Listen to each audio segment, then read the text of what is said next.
সবার অংশগ্রহণের মধ্য দিয়েই কিন্তু আমরা পরিত্রাণ পেতে পারি।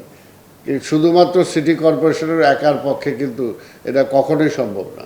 এই জন্যই বলছি যে আজকে হসপিটালের কর্মকর্তা কর্মচারী যারা আছে তারাও তাদেরকে সচেতন করতে হবে। আপনারাও দৃষ্টিটা দিয়ে তাদেরকে দেখাই দিবেন যে আপনি এই কাজটা অন্যায় করতেছেন, ভুল করতেছেন, ঠিক করতেছেন না। গত কয়েক বছর ধরে ডেঙ্গু, চিকনগুনিয়া এটা একটা সংক্রামক বিশাল আকার ধারণ করেছে। এটা একটা থ্রেট হয়ে গেছে আমাদের জনজীবনের জন্য। এটা থেকে আমাদেরকে দেশের মানুষকে বাঁচাতে হবে এবং বাঁচানোর জন্য কি কি পদক্ষেপ গ্রহণ করা যায় তারই অংশ হিসাবে যেটা আজকে আমরা নিয়েছি, যেটা একটা জরিপ দরকার। ঢাকা শহরে উৎপত্তি স্থলগুলো বের করা দরকার, কোথায় কোথায় এর প্রাধান্য বেশি আছে সেগুলোকে যদি আমরা চিহ্নিত করতে পারি, তাহলে সেই অনুযায়ী যদি আমরা ব্যবস্থা গ্রহণ করি, তাহলে স্বাভাবিকভাবে আমরা এই রোগটা হওয়ার আগেই এটাকে অঙ্কুরে আমরা বিনাশ করতে পারবো।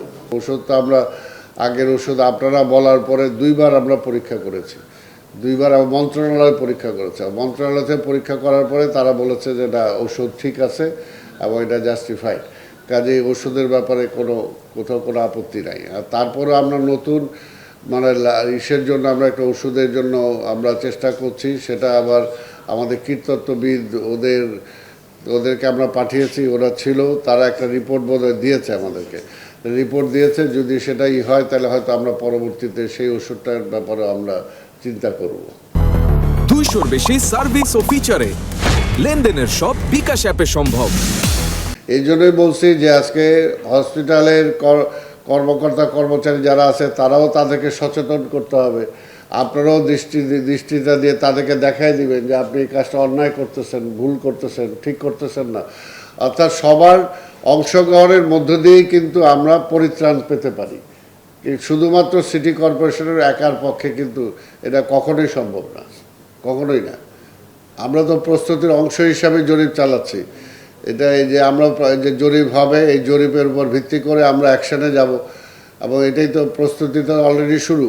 আপনারা দেখতে পাচ্ছেন না, প্রস্তুতি শুধু আজকের মিটিং না, এই মিটিংটা যে করতে হবে এটার জন্য তো আমরা প্রস্তুতি নিছি। তাই কাজে আমরা ডেঙ্গু, চিকনগুনিয়া এই ব্যাপারে আমাদের মাননীয় প্রধানমন্ত্রী তারেক রহমান আমাদেরকে অনেক আগেই নির্দেশ দিয়েছেন যে এই ব্যাপারে ব্যবস্থা গ্রহণ করতে হবে, যাতে এবার ক্যাজুয়ালিটি যে কোনো অবস্থায় কমিয়ে আনতে হবে। তো সেই কারণে আমরা অনেক আগে থেকে এই প্রসঙ্গে কাজ করছি এবং আপনাদের মাধ্যমে আপনার জনগণকে সচেতন হওয়ার জন্য বারবার বলেছি, এখন আবার বলছি।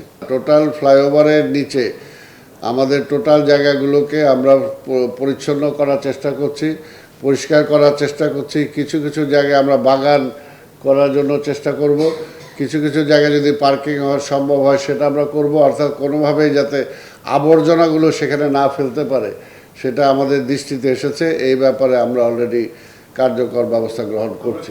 না, দলের সাথে তো আবর্জনার কোনো সম্পর্ক নাই, তাই না? দলের সাথে আবর্জনার সম্পর্ক নাই, কাজে আবর্জনা মুক্ত হতে হবে। আবর্জনা মুক্ত করার জন্য সেখানে দল তো প্রধান না, সেখানে আমরা যে কোনোভাবেই সেটা পরিষ্কার করব।